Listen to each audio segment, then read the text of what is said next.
So this is the casaperformance disc links. They're quite expensive. I won't say the price because it just outdates my videos when the prices go up. There are two versions of these. Please take note. There are two versions of these. I'll say it 3 times. There are two versions of these. This one is the 12mm axle. This will fit almost all front hubs because of the 12mm spindle diameter. But they also have, it's either 14 or 16, can't remember off the top of my head, axle. And if you're going to use the bigger axle, then you will have to drill, even if you have a casa disc, you will have to drill all the spacers up to that diameter. Probably worth it if you're one of these like racing types. I'm not, I'm putting around the mountains types. And yeah, so what do Casa say the advantages of these are? Well, first off, they say because under here you can adjust your spring tension. Boink. That basically moves the cup up. Let's have a see how many clicks there are.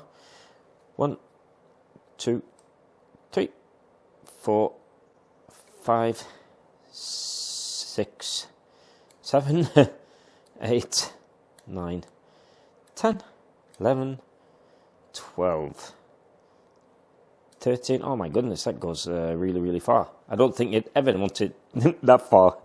So the point of this is, it means that you can add preload to your spring.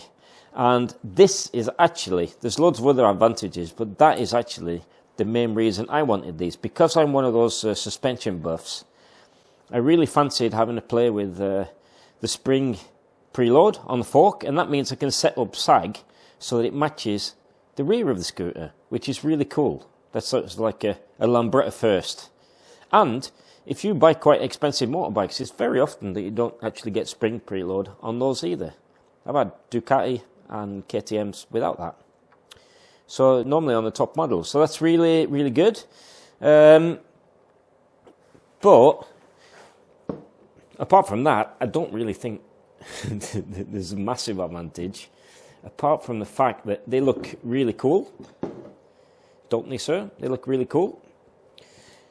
You have got this post here to mount your dampers on, and if you wish to use it on a normal drum, you've got this post as well. I'll take that off straight away.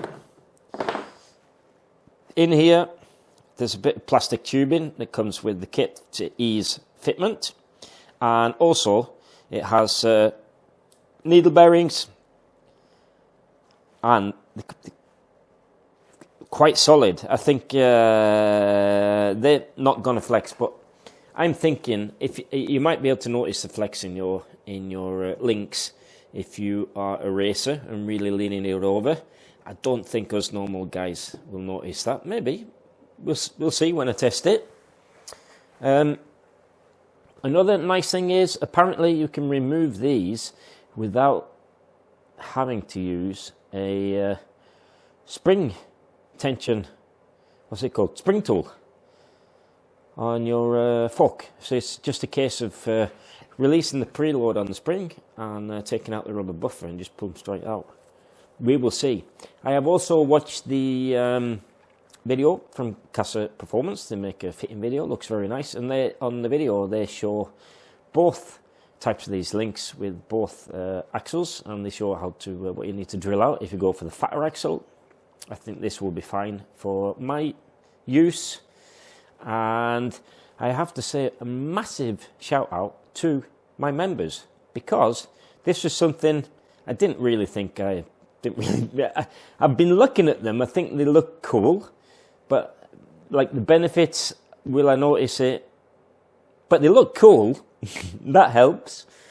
So what I did was, because of the last 6 months, the members of the channel who actually pay a tiny little fee, I think it's like a couple of quid a month or something to get the early access to some of the videos, the money that they've spit in, that has gone towards these, and that's what keeps the channel alive, because at the moment not a lot of dealers are sending me stuff, so I can't really afford to buy all this fancy stuff just for the videos anymore. So we see how that goes. But it does help. So I bought that, and the reason why I have bought new rods as well, this is the DLGP type rod. That will the type with the ball, because that's what these use. And the links in my Series 1, they are Casa Lambretta links, and they are the standard type, and they are for the LI type rod. So they've got like the ball is attached, if you like. So that's one of the reasons I think they've used the ball, is because once you've taken off the spring tension, you can actually pull that out, and then you don't have to compress the spring, and you can pull out the links. That being said, how often do you change your springs? I do it this is the second time I've done it on this one in 1.5 years. It's not a lot, is it? So I'm not sure why that's sort of a feature, but still, very cool. Very well thought out bit of kit. They seem really solid, and I think it's going to take quite a lot of pressure.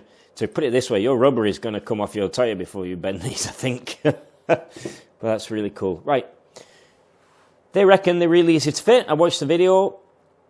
The only thing I'm not really worried, but the only thing I wonder about is, can I compress? Because what they do to compress the spring to get the rubber buffer in, they actually put the axle in there and just pull it up by hand. My scooter is precariously balanced on a plank of wood, as you see there.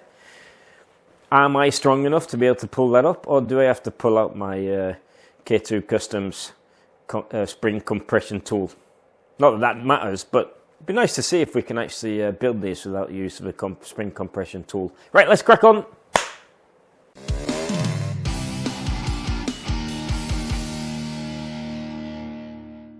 Right, I've just fit the DL links. I used actually about 20 minutes to take off the other shit that was on there. So it's actually quite a quick conversion if all goes well here with this. I have got the plastic DLGP type top hats already up in there, so I don't need to change those. And then we've got this tube. Can I do that while I hold? It's going to be interesting. And that's the wrong one, sir. I don't want it in there. That is... It's backwards, isn't it? I've got to think. This one. Tube.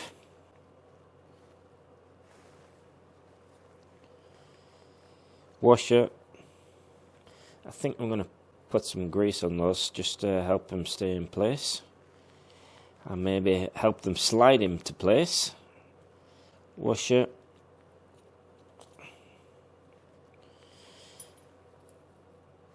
I think this is a four-handed job. There we go. So I'm holding the tube and the two washers. Let's see if I can get them in there. I have heard that they can be very tight fit. One thing I'd like to point out is this fork is a casaperformance, Casa Lambretta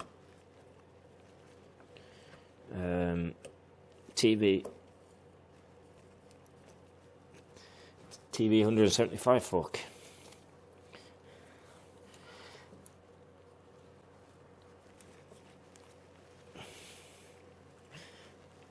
Oh boy, this is not going to be easy.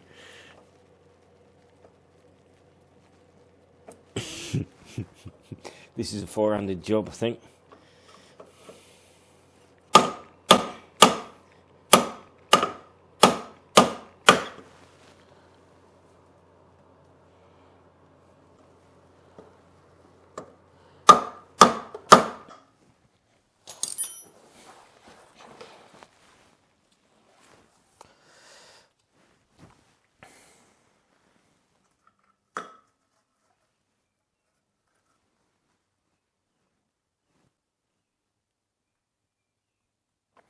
Did you see what I did?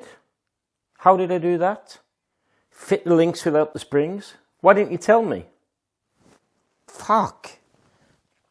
The hardest bit of the job here, actually, which is so annoying that I forgot to fit the spring. I think I'm actually going to use the compressor to hold it there, because you do have to hold that while you're faffing around with this. I used about 25 minutes on that. The hardest part of the job is actually trying to line up those, even though this did. Maybe I have to cut another one that's ever so slightly longer again, but it was really hard to get it in when it was so wide. We'll try again. I get another try at this, so let's have a go. Right, I definitely couldn't compress the springs by myself, but I have to say, 3 hours I've used to get that one link in. The reason why is I just couldn't get the washers to. On this side it was okay. On the other side there was something or other blocking it inside the fork. So I had the links out 5 times, and I did it like really clean in there, and I put loads of grease in there, and they slid in a lot easier with a lot of grease in. That was good. I also even cut some hose pipe a little bit bigger, so that should make it easier to find the hole. But first off, I had a real nightmare trying to align this completely in center on the back side. Actually, in the end, it was sort of stuck in that sort of position, and I ended up actually just taking my trusty round file and just filing off a tiny little bit of that edge, so I can actually get bolt links in, because the first set of bolt links, I killed the threads trying to sort of thread it in on the other side there where that washer was. Really, really annoying. But that could be just like sort of a fault of my fork. So onwards and upwards, all the same, and hopefully, you know what I mean? I mean, how on earth? Right, I have to put it this way. Even if that other fork behaves itself, the other fork leg, when I'm put this together, I want to, on a scale of novice to grown up, I reckon this is a proper grown up job. Actually, almost lost my temper. Don't really lose my temper that much, but my daughter-in-law,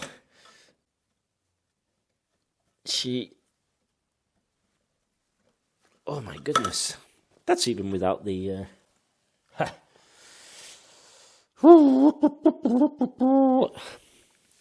you've got to be a strong guy, or the scooter has to be really well strapped in for you to be able to put in the fork buffers alone without a tool.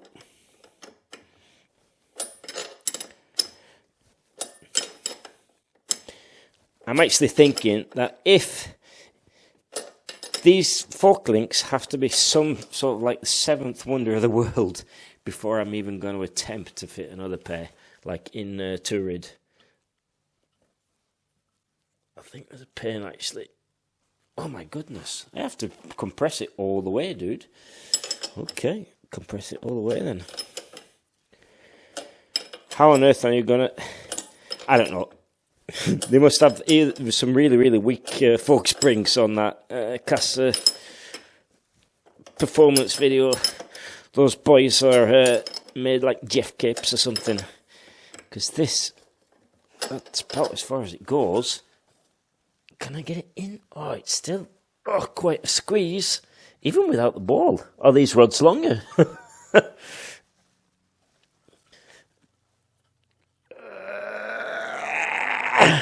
Wow, impressive.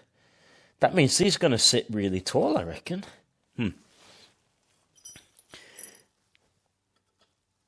Oh, there we go. This is a workout, man. I'm not sure I can manage to even try and do the other folk this tonight. It's only an hour until bedtime. Oh, what an absolute nightmare. Put it this way, I'll be really pleased when this is all bolted back up together and behaving as it should behave.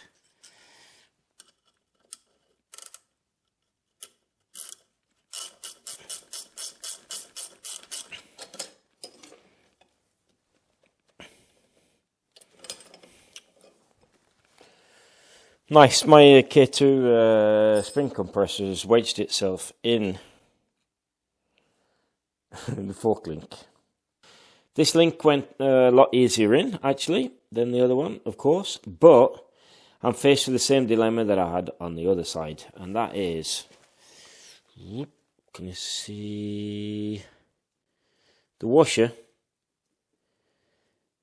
just doesn't want to follow the hose, and I've even this time I cut the hose even bigger than the one that came with links, and it was sort of a struggle to get in because of the hose.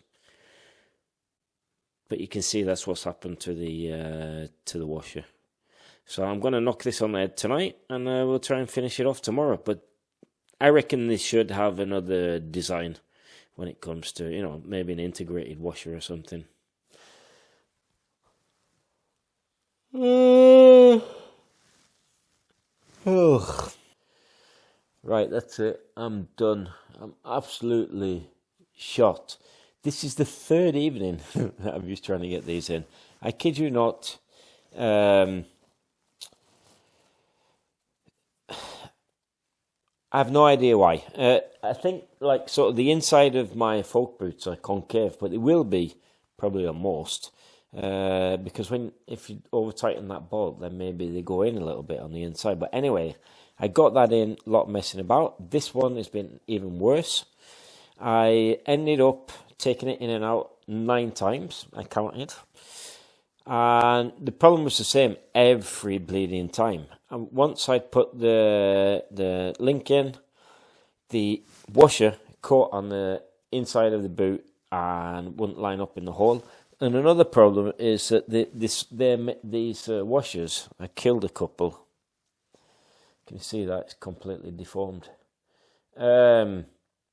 If you try and push it up, force it in, poke something round, not that was a round thing, to try and push it up over the hole again, then they just bend. They're a little bit soft, and ended up destroying 2. Where's the other one? There. Look at that one. That actually broke on the way out when I was pulling out again. So what I ended up doing is, on both forks, I used the original, because I just don't want to wait any longer to get this done. I used the original shim on one side, and on the inside, where I was having problems getting it over the hole and trying to align, because the outside on both was fine. And in the end, I used a clutch tab washer. And clutch tab washers, they have got like hooky bits on the inside, so it's like rounded up in the top, and just slid straight in, no problem. And it's the same thickness as the original shim, so it's something about the shape and stuff like that. I'm really looking forward to see how these perform on the road, if I can feel any difference.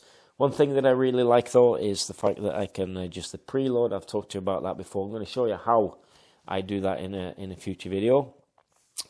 Would I fit that on Tourid, my other scooter? No, I wouldn't. Seriously, I don't care how well my scooter handles with these new links. I wouldn't fit them, because there was too much of a pain in the arse. It's a proper grown-up job. You might be lucky. You might not have this concave bit on the inside of your fork. They might just go straight in, as they do on the video. yeah, but I'm not chancing it because I've got so much skin off my fingers and been really frustrating. What I reckon they should do, Rimini that is, or Casa Performance, I reckon they should redesign that shim so that you can just push it in like you can do on an original type link shim, I reckon. So yeah, what I'll do now is love you and leave and go to bed. I think it's like 2:00 in at night, and it is. I really wanted to get this done. It's 2:00. My granddaughter is coming tomorrow, so I haven't got time to screw.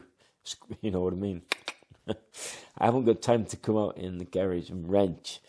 So, yep, I'll love you and leave you. I will, don't forget, if you like this sort of stuff, then give me a old thumbs up.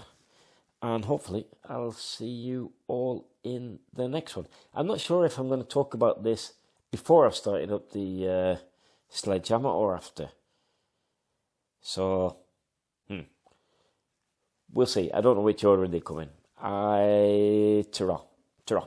Go to bed. Go to bed, Rob. Go to bed.